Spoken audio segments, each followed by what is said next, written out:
जय हिंद, नमस्कार। मैं मोहन पाठक और आपका स्वागत है MPS Hindi news explainer YouTube channel में। तो आज हम बात करने वाले हैं कि जो सीएए कानून लागू होने वाला था उसको फिर से हवा लग चुकी है और कहा जा रहा है कि जनवरी माह के अंत तक इस पर भारत सरकार कुछ बड़ा एक्शन लेने वाली है। कैसे मामला निकल के सामने आया, किस प्रकार से लोगों के बीच में फिर से चर्चा का विषय बना और फिर से इसके विरोध की आग सुलग रही है। चित्रों के माध्यम से आप लगातार देख रहे हैं कि कुछ लोग समर्थन में उतरे हैं तो कुछ लोग इसके विरोध में उतरे हैं। अगर विरोध की बात करें तो मुस्लिम समुदाय के द्वारा इस पर सबसे ज़्यादा विरोध दर्ज कराया जा रहा है और कहा जाए तो मुसलमानों को ये डर लग रहा है कि उनकी नागरिकता कहीं छिन न जाए, और इसीलिए लगातार भारत सरकार इसके अभियान भी चलाई थी और लोगों को समझाने का काम कर रही थी कि इससे नागरिकता देने का काम किया जाएगा, नागरिकता छीनने का काम नहीं किया जाएगा। तो ये थी पुरानी बातें, लेकिन अब इस समय क्या है स्थिति सीएए के बारे में, एनआरसी के बारे में, सब कुछ आइए हम डिटेल में चर्चा करते हैं। चैनल पर नए तो चैनल को सब्सक्राइब करना बिल्कुल भी ना भूलिएगा। सीएए देश का कानून है जिसे लागू करने से हमें कोई रोक नहीं सकता है और हम सीएए को लागू करेंगे, ऐसा एक मंत्री के द्वारा कहा गया है, केंद्रीय मंत्री के द्वारा कहा गया है। केंद्रीय गृह मंत्री अमित शाह ने पिछले हफ्ते पश्चिम बंगाल की एक रैली में ये बात कही थी, जिसके बाद सीएए को लेकर सुगबुगाहट बढ़ गई। एक सरकारी अधिकारी ने बताया कि तैयारियां पूरी है और सीएए को लेकर लोकसभा चुनाव से काफ़ी पहले लागू करने की पूरी अटकलें जो लगी थी लागू की जा सकती हैं। कोई इसका मतलब गारंटी नहीं है कि कब लागू हो जाए, लेकिन ऐसा लागू होने की संभावनाएं बढ़ रहे हैं क्योंकि इससे सरकार को फ़ायदा हो सकता है। सिटीजनशिप अमेंडमेंट जो बिल था, इसकी अगर हम बात करेंगे तो सिटीजनशिप एक्ट यानी सीएए क्या है, इसके नियम क्या हैं, सारी चीज़ों पर हम बात करते हैं। सिटीजनशिप जो है, सबसे पहले हम ये जानने की कोशिश करेंगे कि सीएए है क्या, इसके प्रावधान क्या हैं, इस पर हम पहले चर्चा कर लेते हैं। सिटीजनशिप एक्ट 2019 यानी सीएए एक कानून है जिसे 11 दिसंबर 2019 को दोनों सदनों लोकसभा और राज्यसभा से पारित किया गया था। 12 दिसंबर 2019 को राष्ट्रपति के दस्तखत के साथ ही ये कानून बन गया था। आपको पता है कि जो भी बिल पास होते हैं लोकसभा और राज्यसभा दोनों से जब पास हो जाते हैं और जब तक उस पर राष्ट्रपति के हस्ताक्षर नहीं होते हैं वो कानून नहीं बनता है, लेकिन 12 दिसंबर 2019 को इस पे राष्ट्रपति के हस्ताक्षर यानी कि दस्तखत हो चुके हैं, सिग्नेचर हो चुके हैं और एक कानून बन चुका है। बस इसको लागू करना है।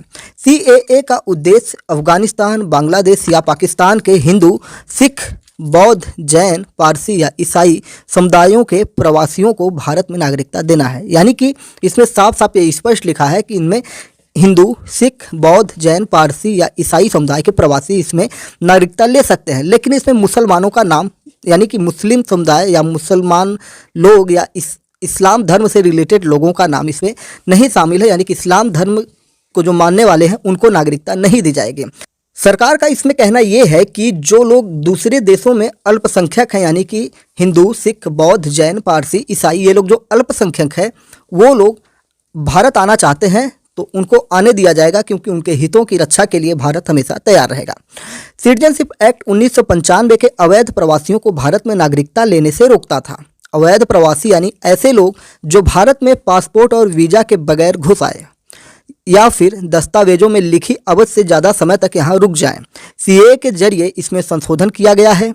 नए प्रावधान के मुताबिक कोई हिंदू, सिख, बौद्ध, जैन, पारसी और ईसाई जो अफगानिस्तान, बांग्लादेश या पाकिस्तान से 31 दिसंबर 2014 से पहले भारत माइग्रेट हुआ है उसे अवैध माइग्रेट्स नहीं माना जाएगा। वो सीएए के अंतर्गत भारतीय नागरिकता के लिए आवेदन कर सकता है।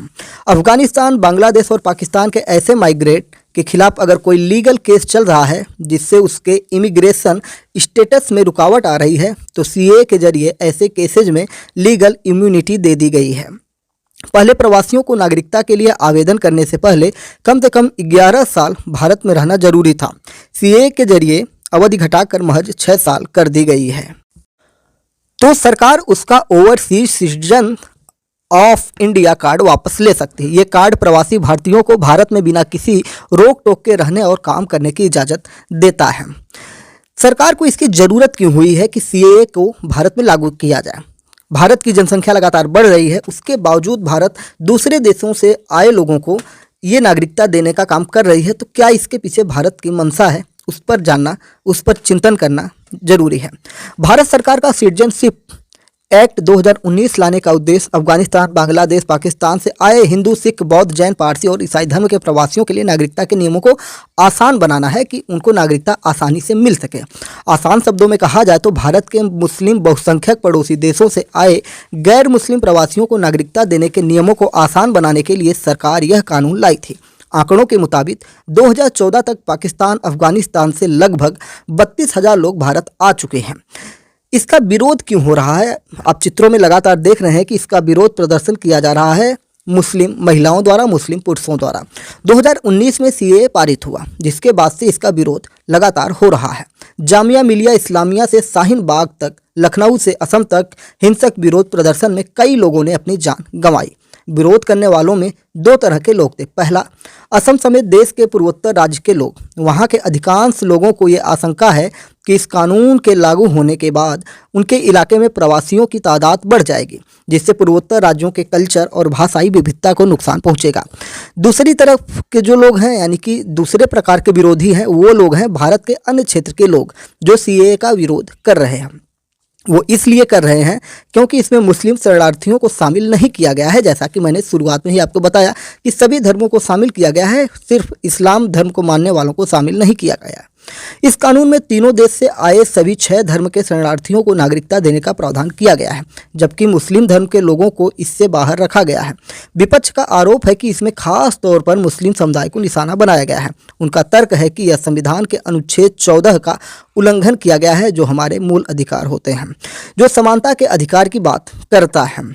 अब सवाल बनता है कि सीएए में मुस्लिमों को क्यों नहीं शामिल किया गया? इसके पीछे सरकार का क्या तर्क है और सीएए का एनआरसी से क्या लेना देना है, इसको भी जानना जरूरी होगा। भारतीय जनता पार्टी यानी कि केंद्र सरकार सीएए के माध्यम से बांग्लादेश, पाकिस्तान, अफगानिस्तान के प्रभावित अल्पसंख्यक समुदाय को राहत देना चाहती है, यानी कि जिनके ऊपर वहाँ पे अत्याचार हो रहे हैं, प्रताड़ित हो रहे हैं, वो लोग भारत आ सकते हैं, नागरिकता ले सकते हैं। मुस्लिम समुदाय इन देशों अल्पसंख्यक नहीं है बल्कि बहुसंख्यक है। यही कारण है कि उन्हें सीएए में शामिल नहीं किया गया। यानी कि जिन देशों का नाम भारत सरकार बता रही है, बांग्लादेश, पाकिस्तान, अफगानिस्तान, ये जो देश है, यहाँ की जो जनसंख्या है वो बहुसंख्यक जनसंख्या मुसलमान है, यानी कि इस्लामिक कंट्री हैं, और इसीलिए इनको यहाँ पे शामिल नहीं किया गया है सीएए में। देश के मुस्लिमों को असली डर सीएए से नहीं है बल्कि एनआरसी से है। 2019 में गृह मंत्री अमित शाह ने कहा था कि नागरिकता संशोधन कानून के लागू होने के बाद सभी शरणार्थियों को नागरिकता दी जाएगी। इसके बाद एनआरसी यानी नेशनल रजिस्टर ऑफ सिटीजनशिप लाया जाएगा। एनआरसी के माध्यम से भारत में अवैध रूप से रह रहे विदेशी नागरिकों की पहचान की जाएगी। इसके बाद एनआरसी यानी national register of citizenship, NRC का पूरा नाम होगा नेशनल रजिस्टर ऑफ सिटीजनशिप, लाया जाएगा। एनआरसी के माध्यम से भारत में अवैध रूप से रह रहे विदेशी नागरिकों की पहचान की जाएगी। देश की नागरिकता साबित करने के लिए किसी भी व्यक्ति को कुछ शर्तों को पूरा करना होगा या जरूरी दस्तावेज प्रस्तुत करने होंगे। मुस्लिम समुदाय के बड़े तबके का मानना है कि सीएए लागू होने के बाद एनआरसी को लाया जाएगा, जो मुस्लिम समुदाय की नागरिकता को लेकर संकट पैदा करेगा। हालांकि केंद्र सरकार विज्ञापन जारी कर पुष्टि कर चुकी है कि इस कानून से पड़ोसी देशों से आने वाले अल्पसंख्यकों को नागरिकता दी जाएगी और किसी की भी नागरिकता छीनी नहीं जाएगी। अब बात करते हैं कि सीएए को अदालतों में चुनौती दी गई थी, तब क्या हुआ था, कोर्ट ने क्या कहा था। भारत की जो सुप्रीम कोर्ट है, सीएए को लेकर सुप्रीम कोर्ट में 200 से ज़्यादा जनहित याचिकाएं दायर की गई थी। जनहित याचिकाएं वो होती हैं जिनको किसी भी आम व्यक्ति के द्वारा कोर्ट में डाला जाता है, अगर उससे उसके मूल अधिकार या उससे किसी की जो अधिकार होते हैं उसका हनन होता है, तो आप डायरेक्ट सुप्रीम कोर्ट में जा सकते हैं। किस अनुच्छेद के तहत जा सकते हैं, कमेंट बॉक्स में आप बताइए, ठीक है। और उसको क्या कहा जाता है, उसको भी बताइए, जिसे भीमराव अंबेडकर ने संविधान की आत्मा भी कहा था। तो चलिए आगे बढ़ते हैं। 19 दिसंबर 2019 को उस वक्त के चीफ जस्टिस यूयू ललित की अध्यक्षता वाली बेंच ने इस पर पहली बार सुनवाई करते हुए कहा था कि सरकार का पक्ष जाने बगैर कोर्ट इस पर कोई निर्णय नहीं लेगी, जिसके बाद सरकार ने इस कानून को लेकर सुप्रीम कोर्ट में एक एफिडेविट भी प्रस्तुत किया था, जिसमें सीएए को कानून का अंग बताकर इसका बचाव किया गया था। 6 दिसंबर 2022 के बाद इस मामले में कोई सुनवाई नहीं हुई, जिसके बाद से ही याचिकाएं अभी भी सुप्रीम कोर्ट में लंबित हैं। सीएए कानून पर 12 दिसंबर 2019 को मुहर लग गई थी। इसके बाद सरकार ने इस कानून को लागू करने वाले नियम बनाने के लिए समय मांगा था। तब से लेकर अब तक सरकार नियम बनाने की इस समय सीमा को 8 बार बढ़ा चुकी है, जिसके चलते सरकार को इस कानून का समर्थन कर रहे लोगों का विरोध भी झेलना पड़ा है। हालांकि इन नियमों को बनने में देरी क्यों हो रही है, इस पर सरकार ने स्पष्ट कुछ नहीं कहा है। गृह मंत्री अमित शाह ने अपने एक पुराने बयान में कहा था कि महामारी के कारण नागरिकता संशोधन अधिनियम को लागू करने में देरी हो रही है। वहीं कानून के पास होने के बाद नॉर्थ ईस्ट समेत देश भर में हिंसक विरोध प्रदर्शन हुए थे। कानून के लंबित होने का कारण ये भी हो सकता है। अब CAA के नियम क्या हैं, उनकी अगर हम बात करें तो गृह मंत्री अमित शाह और सरकार के अन्य मंत्री की अन्य मौक़ों पर ये कह चुके हैं कि CAA को जल्द ही लागू कर दिया जाएगा। इंडियन एक्सप्रेस की रिपोर्ट की बात करें तो इस कानून को लागू करने वाले नियम तैयार किए जा चुके हैं। जल्द ही नागरिकता से जुड़ी प्रक्रिया को ऑनलाइन कर दिया जाएगा, जिससे यूजर मोबाइल ऐप के माध्यम से भी प्रयोग कर सकता है। हालांकि ये नियम क्या होंगे, इसके बारे में अभी कोई खुलासा नहीं किया गया है और लगातार जो केंद्र सरकार के मंत्री हैं उनके द्वारा कुछ ना कुछ ऐसी चर्चाएँ कर दी जा रही हैं, जिससे ये जो CAA है इसका मुद्दा बार बार सामने निकल के आ रहा है और बहुत सारे लोगों द्वारा ये कहा जा रहा है कि जनवरी माह में ही उसको लागू किया जाएगा, क्योंकि आपको पता है कि नया सेशन अपना चालू हो सकता है और सामने 2024 का लोकसभा चुनाव भी है।